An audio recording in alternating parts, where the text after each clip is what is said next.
Hi viewers, இன்றைக்கி நம்ம channel என்ன பார்க்க போகிறோம் அப்படின்னா நிலக்கடலையை வச்சு எப்படி ஈவினிங் ஸ்நாக்ஸ் ப்ரிப்பேர் பண்ணுறது அப்படிங்கிறத பார்க்கலாம். ஏழையோட பாதாம்னே சொல்லலாம் இந்த நிலக்கடலையை. ஏன்னா பாதாம், முந்திரி, பிஸ்தா இதை விட அதிகமான சக்தி இதில் இருக்குது. கார்போஹைட்ரேட், நார்ச்சத்து, அயன், கால்சியம், பொட்டாசியம் இந்த மாதிரி உடலுக்கு தேவையான எல்லா அத்தியாவசிய சக்தியுமே இதில் இருக்குது. விட்டமின் பி இருக்கிறனால நம்ம மசில்ஸ் எல்லாமே ஸ்ட்ரென்த்தாக இருக்கும். அது மட்டும் இல்லாமல் கெட்ட கொலஸ்ட்ராலை ரெடியூஸ் பண்ணுது, நல்ல கொலஸ்ட்ராலை இன்க்ரீஸ் பண்ணுது. விட்டமின் B3 இருக்கிறனால பிரெயினை நல்லா ஆக்டிவாக வச்சுக்கும். அது மட்டும் இல்லாமல் ஞாபக சக்தியை அதிகரிக்கும். இப்படிப்பட்ட இந்த நிலக்கடலையை வச்சு எப்படி ஈவினிங் ஸ்நாக்ஸ் ஈஸியாக செய்யலாம் அப்படிங்கிறத பார்க்கலாம். இதுக்கு நிலக்கடலையை நல்லா கழுவி எடுத்து வச்சுக்கிறோம். ஒரு கடாயில் இந்த கழுவி வச்ச நிலக்கடையை சேர்த்திக்கிறோம்.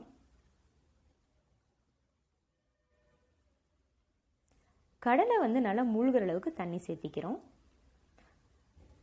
தேவையான அளவு உப்பு சேர்த்தி ஒரு 20 நிமிஷம் இதை நல்லா வேக விடுறோம். நான் கடாயில் வச்சுக்கிட்டேன். நீங்கள் குக்கரில் வைக்கிற மாதிரி இருந்தால் ஒரு 2 விசில் விட்டு எடுத்துக்கலாம்.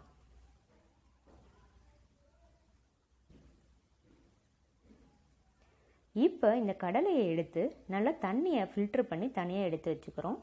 இதோட தோலை தனியாக உரித்து எடுத்துட்டு கடலையை மட்டும் தனியாக எடுத்துக்கிறோம்.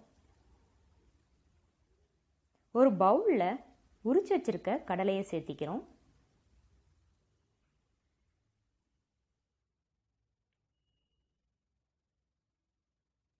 துருவி வச்ச தேங்காய் சேர்த்திக்கிறோம். துருவி வச்ச கேரட் சேர்த்திக்கிறோம். இதனால ஐ ப்ராப்ளம்ஸ் யாருக்காவது இருந்தனாலும் நம்ம க்யூர் ஆகிறதுக்கு சான்சஸ் இருக்குது. பீட்ரூட் சேர்த்திக்கிறோம். ஹை பிபி பேஷண்ட்ஸ் இல்லை லோ பிபி பேஷண்ட்ஸ் இருந்தாங்க அப்படின்னா அவங்களோட பிபி நார்மலாக வச்சுக்கிறதுக்கு இது ஹெல்ப்ஃபுல்லாக இருக்கும். பொடி பொடியாக நறுக்கி வச்சுருக்க பெரிய வெங்காயத்தை சேர்த்திக்கிறோம்.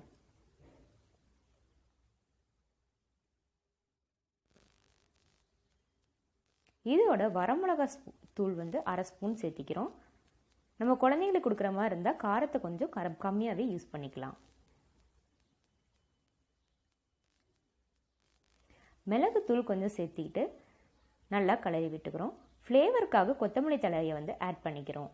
இது ரொம்ப ஸ்ட்ரென்த்தாக இருக்கும். அதுவும் இல்லாமல் பேபிஸ் எல்லாமே குழந்தைங்க எல்லாருமே ரொம்ப விரும்பி இதை சாப்பிடுவாங்க.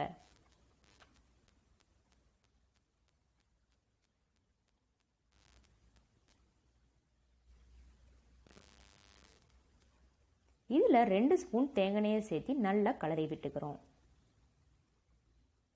இந்த ரெசிபியை உங்கள் வீட்டில் கண்டிப்பாக ட்ரை பண்ணி பாருங்கள்.